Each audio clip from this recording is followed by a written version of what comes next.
Hello，大家好，我哋係第三組，我哋組嘅活動名係逗你愉快，將壓力通通拼走。我係呢組嘅組長，我係李瑩瑩，而我嘅組員有陳麗詩、羅思琪、佘俊輝、劉彥亨。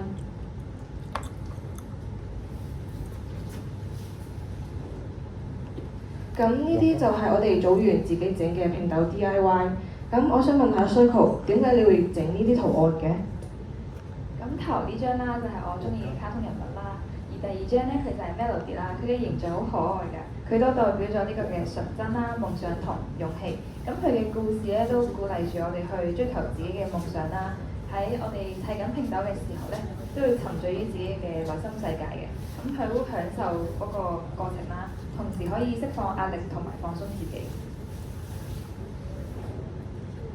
咁點解我哋會揀呢個主題呢？就係我哋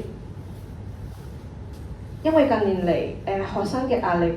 學業壓力都好大啦，自殺率都一直持續上升嘅。而青少年嘅自殺率係一個值得高度關注嘅議題，因為唔單單會影響個人嘅生命啦，都會對家庭同埋社會造成深遠嘅影響嘅。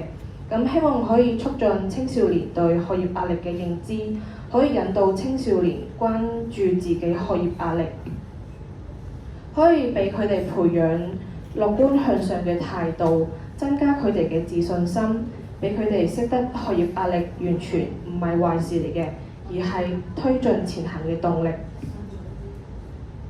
而接住落嚟呢個就係我哋活動嘅背景資料。香港青少年嘅學業壓力情況令人關注。根據香港青年協會嘅訪問，6000幾名學生，有44%嘅受訪者稱有好大嘅壓力，而當中係呈現出有抑鬱焦慮嘅情況出現嘅，而當中22%嘅受訪者更加呈現出有嚴重焦慮嘅情況出現，而呢啲研究係顯示出係長期處於學業壓力嘅巨大嘅焦慮狀況下。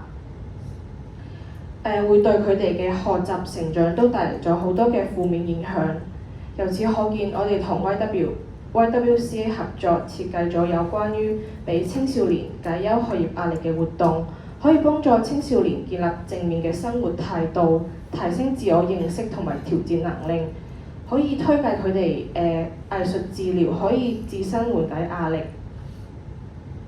俾佢哋減輕學業壓力。學習以正向思維嘅方法處理逆境面對嘅煩惱同埋壓力，可以強化佢哋嘅抗壓能力。咁接住落嚟，由我哋講解關於青少年嘅壓力來源啦。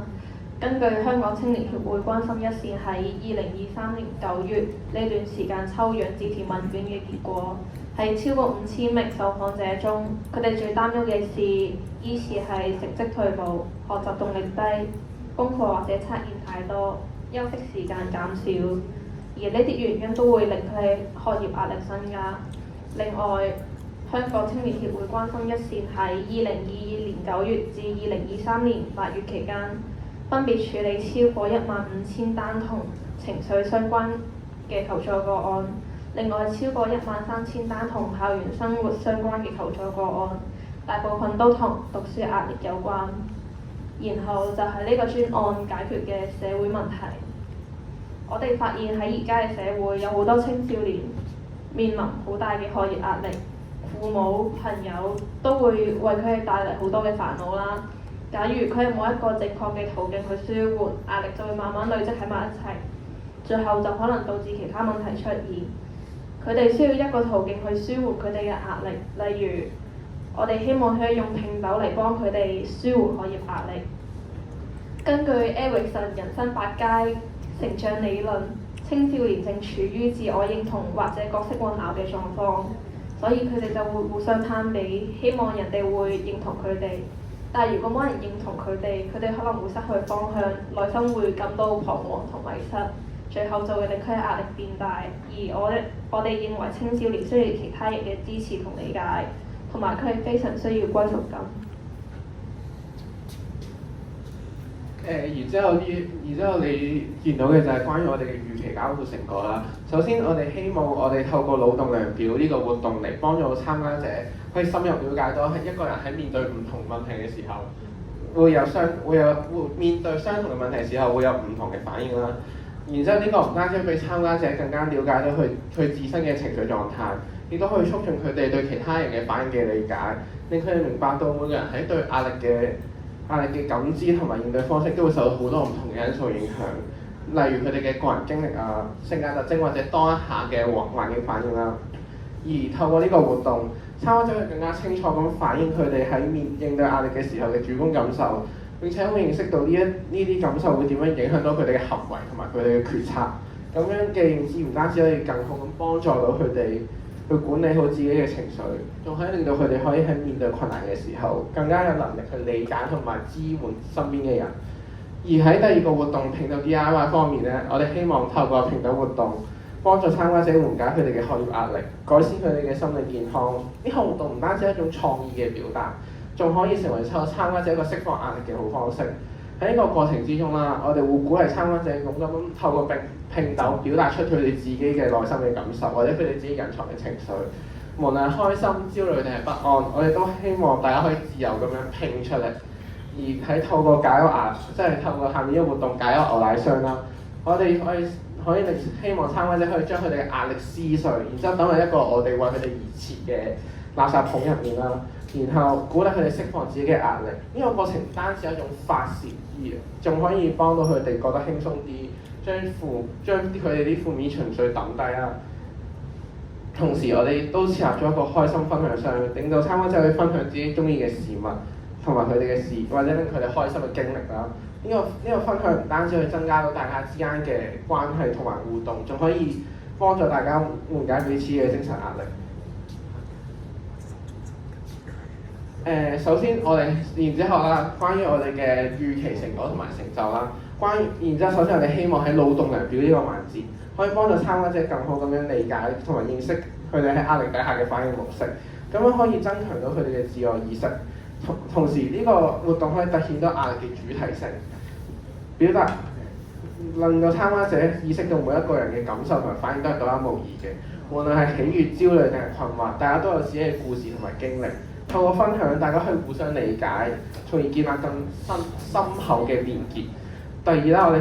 期望參加者可以透過拼豆活動，表達出自己內心隱藏嘅情緒，幫助佢哋促進情緒嘅釋放。透過拼豆，佢哋可以將心理嘅感受轉化為創作嘅動力。而最後啦，我哋期待解憂牛奶箱可以為參加者提供一個安全嘅渠道，俾佢哋自由咁表達自己嘅學業壓力，幫助佢哋更清晰咁樣認識自己同埋自己嘅情緒。除此之外，我哋嘅另外一個開心快樂分享箱咧，仲可以促進參加者之間嘅交流。透過呢個分享箱，佢哋仲可以互相幫助緩解彼此嘅壓力，同埋可以令到佢哋感受到支持同埋快樂。咁喺預期困難呢方面咧，首先就設計呢個遊戲嘅時候要兼顧娛樂性，俾吸引年輕人啦，同埋要有呢個嘅教育意義。咁呢兩樣嘢咧都會令到遊戲嘅設計難度上升嘅。咁第二個困難就係年輕人對遊戲嘅反應可能唔太理想啦，或者係唔太投入呢個遊戲，會覺得個遊戲無聊。咁第三個問題就可能係因為資金可能唔太足夠啦，令到我哋個活動會受到限制，同我哋預期嘅活動可能有差別。咁解決方法咧就係我哋會理解每個遊戲對佢哋嚟講究竟有啲乜嘢意義啦。咁呢個遊戲究竟可以俾青少年帶出啲乜嘢啦？咁向呢個遊戲點樣突出呢個道理喎？咁第二個就係搜集資料啦。咁我哋而家要清楚年輕人到底想要啲乜嘢，同埋以前中心同埋學校舉辦嘅唔同嘅活動咧作為參考。第三個就係我哋都會安排人手咧，同佢哋個小組裏面一齊玩，帶熱氣氛嘅。同埋諗下而家啲年輕人究竟流行啲咩活動啊？有冇其他嘢可以令到佢哋覺得冇咁無聊，更加有趣？咁最後啦，我哋嘅總結咧就係我哋希望可以經過依次嘅活動，我哋而家覺得而家青少年啦，學業壓力係過大嘅，因為我哋希望可以透過拼豆呢樣嘢幫助佢哋了解自己嘅內心世界，令佢哋以一個更加釋然嘅態度去面對一件事情嘅感受嘅，唔好俾壓力蠶食自己嘅內心啦，影響自己嘅判斷。希望以一個更健康嘅方式去調整自己，更好咁應對學習壓力嘅。咁呢度就係我哋揾資料嘅網址咧，大家可以參考下。呢個我哋 present 多謝。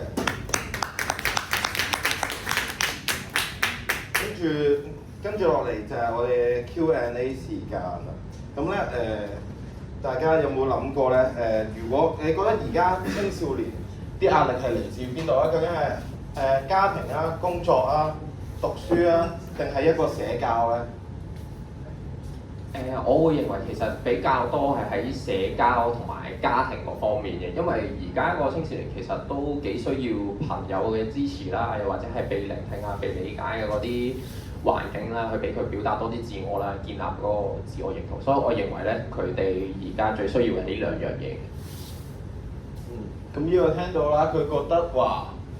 依個嘅壓力來源其實嚟自於家庭俾你嘅，同埋學習上面嘅壓力，因為可能學習上面嘅一啲嘅成績上面有啲要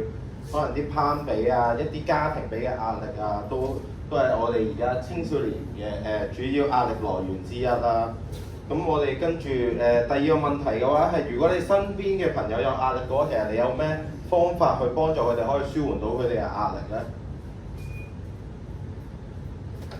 咁我覺得如果我係作為朋友嘅話，可以同佢多啲去傾啦，聆聽下佢啲心事啦，又或者帶埋佢一齊去參加啲表達嘅工作坊啦，即係啲藝術表達工作坊啊嗰啲，去俾啲其他途徑。如果佢講唔到嘅，咪試下去做咯；做唔到嘅，可能靜下會好啲咧。咁樣俾帶住佢多啲唔同嘅嘗試，可能可以幫到佢舒緩佢哋嘅壓力咯。可能即係話幫佢哋帶去佢哋去見識多啲唔同嘅嘢啦，唔好成日話喺同一個地方，但係適當時候都要俾佢哋靜下，俾佢哋舒緩下自己嘅壓力喎。等佢哋可能有一個舒服又安全嘅渠道，好似我哋嘅活動咁樣啦，去俾佢哋去抒發下自己嘅心情啦，咁令佢哋可以更加好咁面對之後嘅所應對嘅一啲壓力咯。仲有冇其他人有問題？呢個我哋 present 多謝晒。